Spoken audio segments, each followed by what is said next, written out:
tableau, nous avons reçu 1695 déclarants. 1695 déclarants que nous avons reçus. On ne sera jamais satisfait du nombre tant qu'on n'aura pas atteint 100%.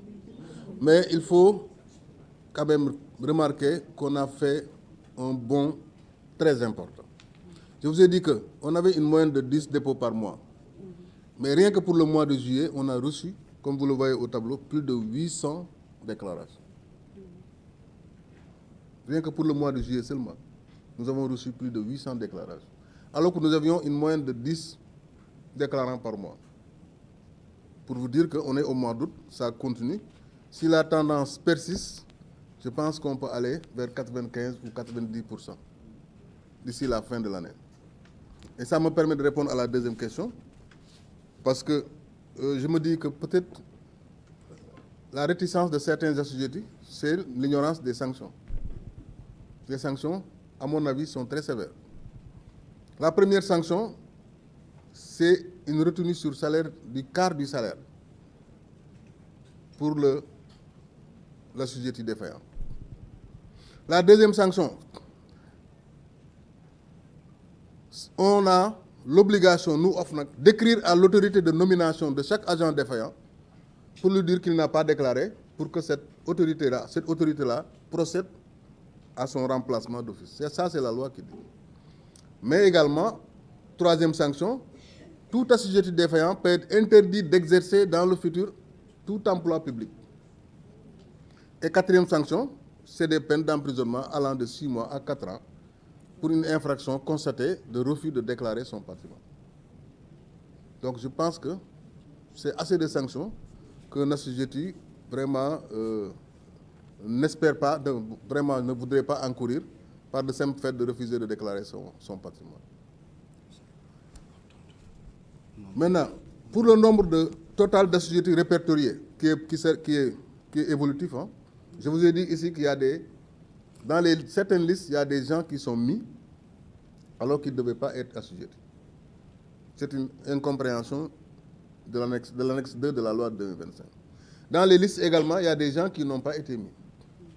Donc, on a approximativement, pour le répertoire, 3023 personnes. Mais j'avoue que dans ces 3023 personnes, bon nombre ne sont pas assujettis. Par exemple, je prenais l'exemple des agences, des secrétaires généraux des agences, n'est-ce pas? Les secrétaires généraux des agences ne sont pas visés par la loi. Mais pratiquement tous les ministères ont mentionné que dans leur liste nominative, les secrétaires généraux des agences. Pour ne donner que cet exemple.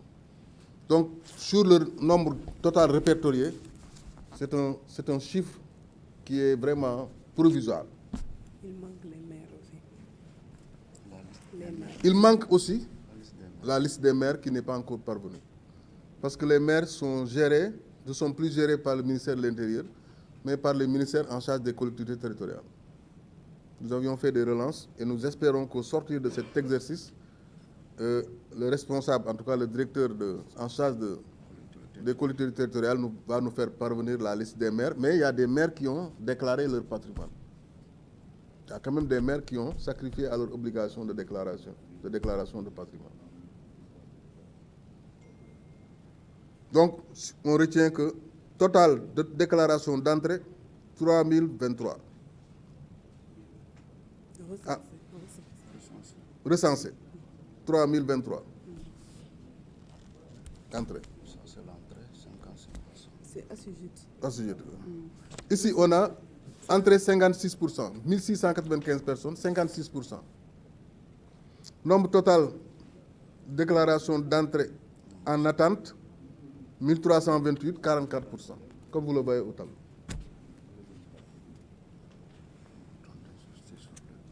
Il y a également la liste par ministère que vous allez voir dans le site. Je pense que, si je peux le lire aussi, pour les collectivités territoriales, pour l'Assemblée nationale, tout le monde n'est pas assujetti. On a eu 19 déclarants, n'est-ce pas, reçus. Pour les collectivités territoriales, nous avons 53 déclarants. Pour le Conseil constitutionnel, nous avons 2 déclarants. Pour le ministère de l'économie et des finances, nous avons 584 déclarants. Pour le gouvernement, on a 34 déclarants. Pour le ministère de l'Agriculture et de la Souveraineté, 41 déclarants. Pour le ministère de l'Enseignement supérieur, 54 déclarants. Pour le ministère de l'Environnement, 16 déclarants. Pour le ministère de l'Industrie et du Commerce, 21 déclarants. Pour le ministère de l'Urbanisme et des Collectivités, 23 déclarants. Pour le ministère de la Culture, 22.